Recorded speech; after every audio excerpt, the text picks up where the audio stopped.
सरकार ने चुनाव से ठीक पहले सीएए को लेकर नोटिफिकेशन जारी कर दिया है। बड़ी खबर इस समय की आपको बता रहे हैं, केंद्र सरकार ने सीएए नागरिकता संशोधन अधिनियम का नोटिफिकेशन जारी कर दिया है। बड़ी खबर इस समय की आपको बता रहे हैं, देश में नागरिकता संशोधन अधिनियम अब प्रभावी होगा।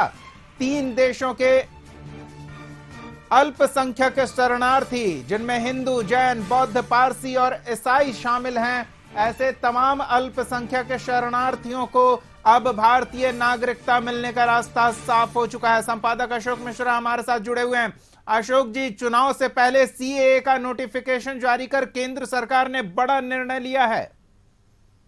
बिल्कुल, देखिए, लोकसभा चुनाव नजदीक है और उसके चुनावी अधिसूचना जारी होने के पहले केंद्र सरकार ने एक बहुत बड़ा फैसला लिया है और इसके तहत केंद्रीय गृह मंत्रालय ने आज शाम को एक नोटिफिकेशन जारी किया है। उस नोटिफिकेशन में सीएए लागू करने की बात कही गई है और यह मोदी सरकार के लिए एक बहुत बड़े दांव के रूप में देखा जा रहा है, क्योंकि केंद्रीय गृह मंत्री अमित शाह ने पहले ही घोषणा कर दी थी कि बहुत जल्दी ही हम इसे लागू करेंगे, यानी कि लोकसभा चुनाव से पहले लागू करेंगे।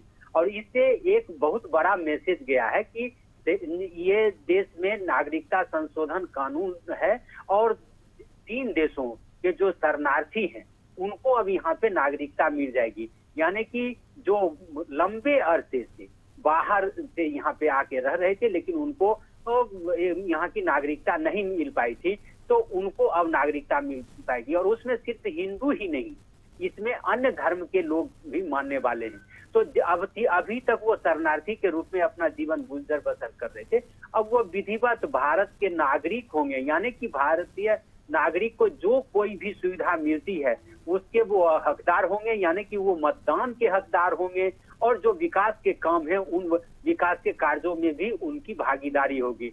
हिंदू, जैन, बौद्ध, पारसी, कई ऐसे धर्मावलंबी लोग हैं जो लंबे अरसे से विभिन्न देशों से यहाँ शरणार्थी के रूप में आए हैं और उनको अभी तक अपना आशियाना नहीं मिला, उन्हें अभी तक कोई नागरिकता नहीं प्राप्त हुई, जिसके तहत वो वंचित थे विभिन्न सुविधाओं से और विभिन्न अधिकारों से।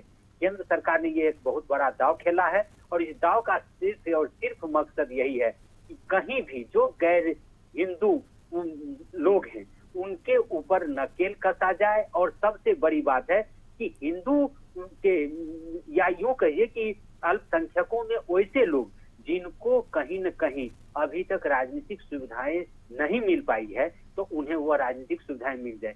इसे आप सबसे बड़ी बात यह कह सकते हैं कि चुनाव के पहले केंद्र सरकार ने बहुत बड़ा रिस्क लिया है और इस रिस्क से उन्हें क्या प्राप्त होगा यह तो कहना मुश्किल है, लेकिन इतना जरूर बता दिया है केंद्र सरकार ने कि मोदी सरकार जो फैसले लेती है उसे अमल में भी लाती है और इसको ये दृढ़ संकल्प या इच्छा शक्ति की बात आप कर सकते हैं कि केंद्र सरकार ने जो फैसला लिया उसको आज अंततः लागू कर दिया है। तो ये बहुत बड़ी बात है, भले ही सियासत की नजर से या सुरक्षा के दृष्टिकोण से या अन्य कहें कि राजनीतिक दृष्टिकोण से इस पर केंद्र सरकार के ऊपर राजनीतिक विरोधी आरोप लगा सकते हैं, लेकिन 3 देशों के शरणार्थियों को अपने देश में शरण दे करके मोदी ने यह साबित करने की कोशिश की है कि हमारा दृष्टिकोण व्यापक है।